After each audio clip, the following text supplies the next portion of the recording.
সুনির্দিষ্ট তথ্য দিতে পারছে। আজকে এই পরিস্থিতি যদি অব্যাহত থাকে তাহলে পতিত ফ্যাসিস্টরা বাংলাদেশের মানুষের মধ্যে আবার ভয় ধরিয়ে সামনে আমাদের যে গণতান্ত্রিক উত্তরণের কাজ, সেই কাজটা ধ্বংস করে দিতে পারবে। তারা নির্বাচন বানচাল করতে চায়, এটা অত্যন্ত পরিষ্কার ঘোষণা।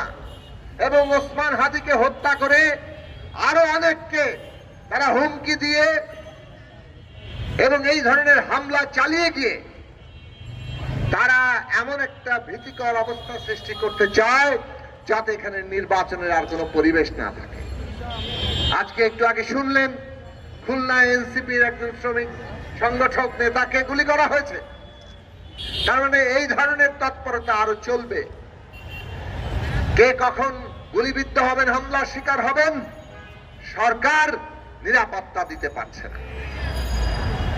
এই হচ্ছে পতিত ফ্যাসিস্টরা, যারা বাংলাদেশকে আজকে একটা অরাজকতার মধ্যে ঠেলতে চায়, নির্বাচন বানচাল করে অনিশ্চয়তার দিকে ঠেলতে চায়। তারা বাংলাদেশের মানুষের কাছে প্রমাণ করতে চায় যে তারা না থাকলে দেশ অরাজক হয়ে যায়। এইটাই বাংলাদেশে তাদের এখন লক্ষ্য।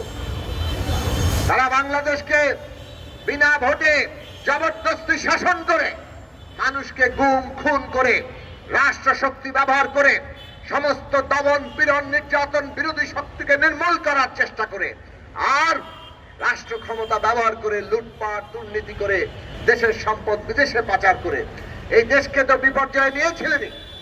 জনগণ অভ্যুত্থান করে দেশকে রক্ষা করেছিল, কিন্তু তারা এখনো দেশকে ধ্বংস করার ক্ষেত্র থেকে নিরস্ত হয় নাই। তারা গণতান্ত্রিক উত্তরণকে নস্যাৎ করে দিয়ে, বানচাল করে দিয়ে তারা এই দেশকে আবারও চূড়ান্ত বিপর্যয়ের দিকে নিতে চায়। আমরা বহুদিন ধরে বলছি বিচার, সংস্কার, নির্বাচন এই মুহূর্তে এই অভ্যুত্থান পরবর্তী বাংলাদেশে আমাদের লক্ষ্য, আমাদের প্রধান জাতীয় স্বার্থ, আর সেটাই তারা ধ্বংস করতে চায়। তারা এই খুনের বিচার তো চাইবেই না, কারণ তারা নিজেরাই খুন করেছে।